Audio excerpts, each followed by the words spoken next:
Let's quickly cut across to Jammu and Kashmir Police briefing on Riaz Naiko, the face of terror being gunned down. Infection spread नहीं हो और उसमें public का बहुत हम लोग का सहयोग मिला है और आगे भी एक्सपेक्ट करते हैं कि मिलेगा। मेडिकल स्टाफ हो, डॉक्टर्स हो, क्वारंटाइन सेंटर हो, वहाँ भी हम लोग प्रोटेक्शन दे रहे हैं और इसमें हम लोग रिलीजियस लीडर्स को इन्वॉल्व किए हैं, मीडिया को इन्वॉल्व किए हैं, एनजीओ को इन्वॉल्व कर रहे हैं इनमें हम लोग। जैसा कि हम सब जानते हैं फ्रेंड्स कि मई 2 के बाद 2 ऐसा इंसिडेंट हुआ जिसमें पुलिस और सिक्योरिटी फोर्स को थोड़ा सा सेटबैक लगा था। हंदवाड़ा इनकाउंटर में उसमें पुलिस ने इन्फॉर्मेशन गेट किया था, एक घर में 2 लश्कर तैयबा का कमांडर बैठा हुआ है। हमारे एसपी साहब खुद जाके पहले एसओजी को लेकर उसको घेर लिया, बाद में आर्मी सीआरपीएफ को बुलाया गया और ऑपरेशन शुरू हुआ। ड्यूरिंग इनकाउंटर्स बड़ी दुख की बात है कि हमारे आर्मी के इंक्लूडिंग ऑफिसर्स और जवान 4, एक जेएनके पुलिस का एसआई हमारे काजी साहब थे जो पिछले 20 साल से एसओजी में काम करते थे और उस एरिया से बहुत वाकिफ़ थे, बहुत बहादुर ऑफिसर थे। उन्होंने बहुत सारे ऑपरेशन को लीड किया था, सक्सेस पाया, वो भी शहीद हो गए। उसके बाद 2 दिन के बाद हंदवाड़ा में एक कोविड रिलेटेड लॉकडाउन में नाका चेकिंग पर हमारे सीआरपीएफ पुलिस के काम चल रहा था, उसमें मिलिटेंट ने अटैक किया जिसमें सीआरपीएफ के 3 बहादुर हमारे कलीग शहीद हो गए। हम लोग को बहुत दुख हुआ। कहने का मतलब है कि 3 दिन के अंदर हम लोग अपना 8 कलीग को खोए। आप मीडिया फ्रेंड्स लोग भी हम लोग पर बहुत प्रेशर किए कि सिचुएशन आउट ऑफ कंट्रोल हो गया। ऐसी बात नहीं है, ये प्रोफेशनल हैजार्ड होता है। कभी कभी ऐसा धक्का लगता है पुलिस सिक्योरिटी फोर्स को, लेकिन इसी क्राइसिस में, इसी चैलेंज को हम लोग एक अपॉर्चुनिटी समझे और हमारा जेएनके पुलिस का जो काम करने का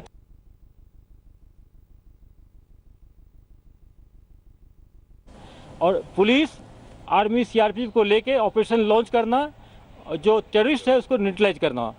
और सबसे पहले इसी के दरमियान में हम लोगों ने खास करके हमारे एक जो स्पेशल टीम चल रहा था जो जिसको हेड कर रहे हैं हमारे डीआईजी अतुल साहब कर रहे हैं और इनके यंग ऑफिसर इसके अंदर हैं।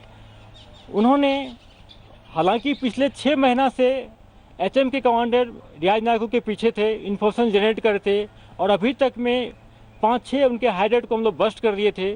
बहुत सारे रेड मारे, कामयाबी नहीं मिला था, लेकिन मार्च फर्स्ट वीक में पिछले 6-7 दिन से इन्होंने अपने काम को और तेज़ी लाया और टीम को रात दिन, कभी कभी ऐसा हुआ कि इनके टीम ने रात में सिर्फ 2 घंटा 1 घंटा सोए, जगह रहे कंटिन्यूस, एक ट्रैक करते कि उसके मूवमेंट को, उनके ओजीडब्ल्यू को, उनके कुछ ओजीडब्ल्यू को अरेस्ट कर गया, इंटीग्रेट किया गया और बहुत पिन पॉइंट खबर मिला।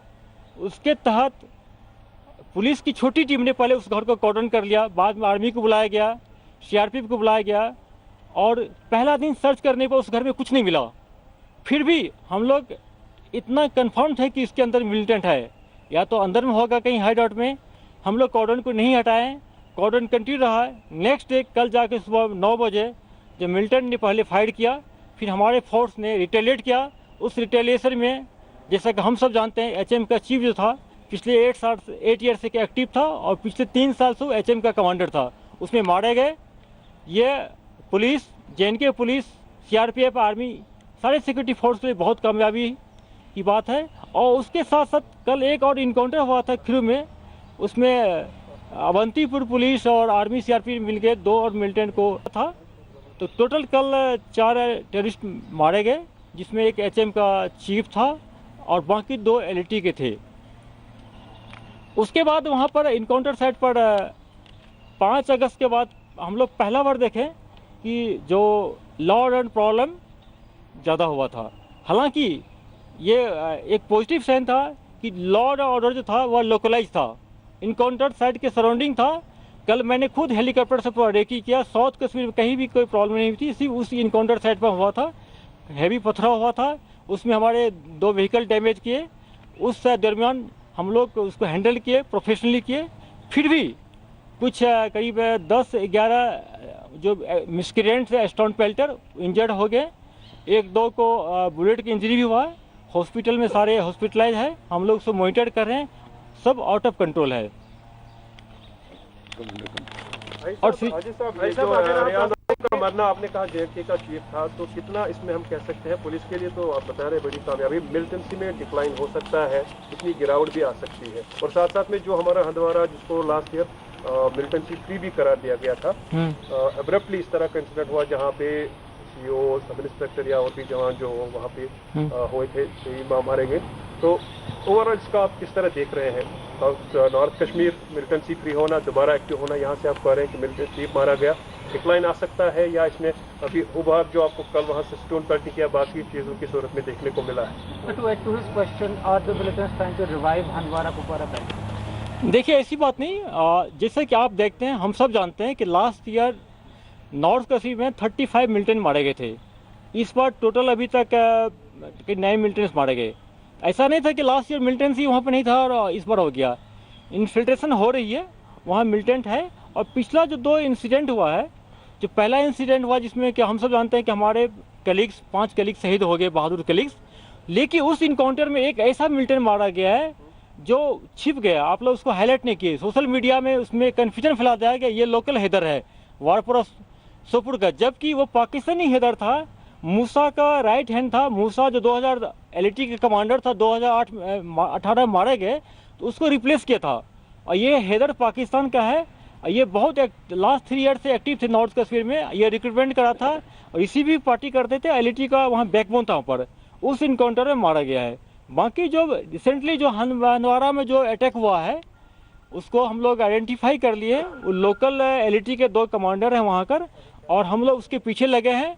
मैं आप लोग एश्योरेंस देता हूं कि बहुत जल्दी उसको हम लोग न्यूट्रलाइज कर लेंगे। जी साहब, हंदवारा के उसी अटैक के बारे में ये भी आया था कि वहाँ पे अटैक के साथ साथ वेपन स्नैचिंग भी हुई थी और कुछ स्टील टिप बुलेट्स भी यूज हुए थे। इस बारे में क्या? बिल्कुल, 2 वेपन स्नैचिंग करके भागे थे, कामयाब हो गए थे।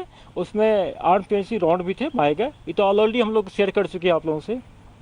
सर, टीआरएफ के बारे में क्या पता है? नायक मिलिटेंट आउटफिट टीआरएफ जो आया है, देखिए जैसा हम सब जानते हैं, टीआरएफ कोई नया चीज़ नहीं है। 5 अगस्त के बाद पाकिस्तान के जब वर्ल्ड प्रेशर पड़ा तो पाकिस्तान ने एक साजिश किया है कि नाम चेंज कर दें और ये दिखाएं कि ये टीआरएफ जो है ये लोकल मिलिटेंसी है, इसमें मेरा कोई हाथ नहीं है। जबकि टीआरएफ के जितने मिलिटेंट मारे गए हैं, जितने अरेस्ट हुए हैं, सब हमारे लिस्ट में लश्कर तैयबा की कैटेगरी में थे। और अभी हाल फिलहाल में उसने अपना पैमाना को बढ़ा दिया था और उसमें एचएम के लोगों को भी कुछ लिया है। और हाल में जो लोअर मुंडा में इनकाउंटर हुआ था, इसमें 2-3 मिलिटेंट मारे गए थे। उसमें काकपुरा का टीआरएफ का डिस्ट्रिक्ट कमांडर था, आसिफ मारे गए, आप सब जानते हैं उनको। तो टीआरएफ में हम ये कह सकते हैं कि एलईटी और एचएम दोनों के कैडर है, ज़्यादा एलईटी के है। आप देखे होंगे कि हर एक इंसिडेंट होता था तो टीआर तुरंत क्लेम करता था और टेलीग्राम पर डालता था कि मैंने एक्शन किया, मैंने ये क्या किया। लेकिन कल की कार्रवाई के बाद आप कहीं देखे नहीं आए। क्यों नहीं आया? कि जिस चैनल से उन्होंने टेलीग्राम के थ्रू ऑपरेट करता था, हम लोगों ने गवर्नमेंट इंडिया के हेल्प लेकर उसको बंद कराए हैं। तो आपने सर इस वक्त का जवाब नहीं दिया। जो रियाज नाइकू की अपनी बात की है, इसके जाने के बाद कितनी मिलिटेंसी में डिक्लाइन आ सकता है? जैसे देखिए, ज्वाइनिंग रेट जो तो काफी हाई था, वो ऑलरेडी कम हुआ है, तो इसमें और कमी आ सकती है या कुछ और? देखिए जैसा देखिए, रियाज नाइकू एक तो 8 ईयर्स पुराना मिलिटेंट था, लोकल मिलिटेंट था, लास्ट ईयर से एचएम के चीफ थे, और रेगुलरली हर एक 2 महीना पर 1 महीना पर एक वीडियो रिलीज करता था, यूथ को इंस्टिगेट करता है मिलिटेंसी ज्वाइन करने के लिए। ये कोई छिपाने की बात नहीं है, मुझे कहने में कोई हेजिटेशन नहीं है कि मिलिटेंसी रैंक में उनका पकड़ स्ट्रॉन्ग था, इन्फ्लुएंस करने का पावर था, इन्फ्लुएंस करता था। तो उसके मरने के बाद ये जो रिक्रूटमेंट है इसमें फर्क आएगा, कमी आएगी। दूसरी बात है कि उस एरिया में नार्को टेररिज्म का बोझ था, जितने भी ओपियम की खेती होते उससे उसको पैसा मिलता था, स्मगलिंग कराते थे, बहुत सारे सिविलियन किलिंग इन्वॉल्व थे। ये डेमोक्रेटिक प्रोसेस में ये लोगों को धमकाते थे कि वोट मत डालो, और पुलिस वाले को अटैक करते थे, सिक्योरिटी फोर्स पर अटैक करते थे, इनोसेंट सिविलियन पर अटैक करते थे, किलिंग करते थे। जैसा कि हम सब जानते हैं कि 25 मार्च को जो लॉकडाउन शुरू हुआ था, तो बुरहान वानी रियाज नाइकू का एक वीडियो आया था। उस वीडियो में उन्होंने कहा था कि कोरोना से ज़्यादा यहाँ की JNK police security force harmful है, इस पर अटैक करो, इसको मारना चाहिए। उसके बाद देखे होंगे कि पुलिस पर अटैक हुआ, पुलिस को किडनैप करने का प्रयास किया, सिविलियन किलिंग हो गया। तराल एरिया में 2 सिविलियन मारा गया, उसके बाद आपको कुलगाम में मारा गया, संगम में मारा गया, 6-7 सिविलियन पर अटैक है, इस नाम पर कि पुलिस का इन्फॉर्मर है, जबकि वह इनोसेंट सिविलियन थे। तो कहने का मतलब है कि उसी के वो खुद मारने इन्वॉल्व दैट नहीं हो, लेकिन इंस्टिगेट करके दूसरे मिलिटेंट से मरवाते थे। तो इसके चक्कर में बहुत सारे सिविलियन मारे गए हैं। और जब ये मारा गया न्यूट्रलाइज हुआ तो मैं गर्व के साथ कह सकता हूँ कि सिक्योरिटी फोर्स के लिए बात कामयाबी है, पुलिस के लिए कामयाबी है और आवाम को भी इससे राहत मिलेगी। हाजी साहब, आप कह रहे थे कि जो लॉ एंड ऑर्डर सिचुएशन है वो कंट्रोल में है, लेकिन इंटरनेट बंद है, मोबाइल सर्विस बंद है, कब तक रेस्टोर होगा? और देखिए, लॉ एंड ऑर्डर आईजी साहब के हुक्म से बनने होता है। आईजी साहब कुछ जो हमारे टूल्स है उसको यूटिलाइज करते हैं। उसमें पहला है कि कर्फ्यू इम्पोज करना, कम्युनिकेशन में ब्लॉक लगाना, नाका लगाना, डिप्लॉयमेंट करना, ये हमारा टूल्स है, लीगल टूल्स है। तो इसी के चलते ना कंट्रोल होता है। ऐसा नहीं होता कि हम हुक्म दे तो कंट्रोल हो जाएगा। तो ये जो कम्युनिकेशन गैप लगाना ये बहुत जरूरी है। नहीं तो आप देखते हैं कि अगर नहीं बंद करते हैं तो अभी तक इतना रिमोट ऑफ हेल्थ देखते हैं, पुराना वीडियो को अपलोड करता है, लोगों को हिस्ट्री करता है, हर जगह प्रॉब्लम होता है। कब तक रहेगा? जितना बहुत जल्दी कंट्रोल कर लेंगे हम लोग कर लेंगे, फिर खोल देंगे, कोई बड़ी बात नहीं है। साहब, क्या रियाज नायकू के जाने से माना जाए कि लीडरशिप जो है वो वाइप आउट हुई? और दूसरी बात, क्या रियाज नायकू टनल्स का इस्तेमाल करता था आने जाने के लिए या फरार होने के लिए? कोई टनल का अभी तो कोई रिपोर्ट नहीं है, लेकिन उसका अपने एरिया में लोकेलिटी में काफ़ी हाइडआउट था।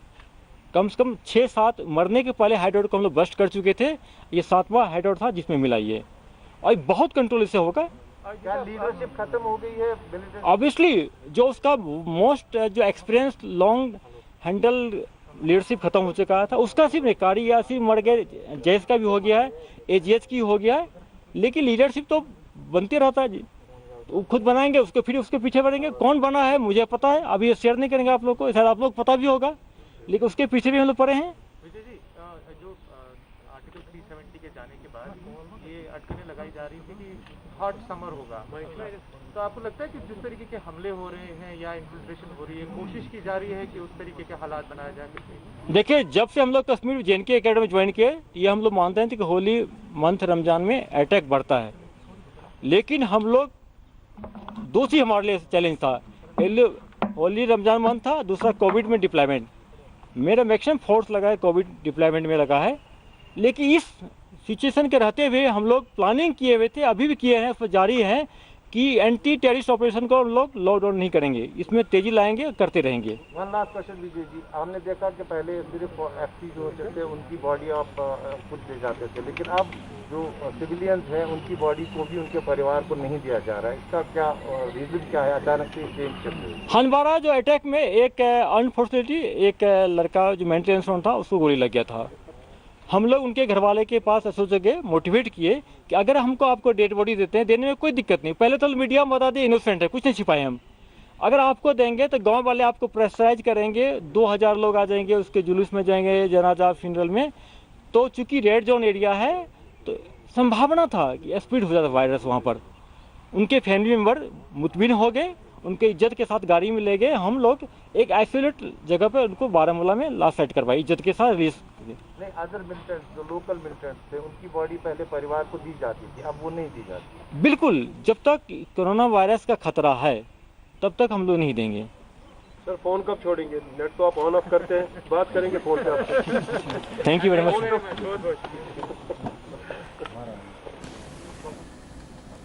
Here we had the Jammu and Kashmir police come forward to hold a press conference over Riaz Naiko, the deadly terrorist who was gunned down. In fact, Riaz Naiko was the Hizbul Mujahideen chief. He took over Burhan Wani and he was a math teacher. Now those are the revelations, and he had come by to visit his parents in his village during this holy month of Ramzan, and that's when intelligence reports flagged off the fact that he could be brought to book, checked, found at this moment in his village. The security forces planned their encounter and went and cornered Riaz Naiko in his village, Begpur. And that's when, after over 24 hours of an encounter stint, this man was gunned down.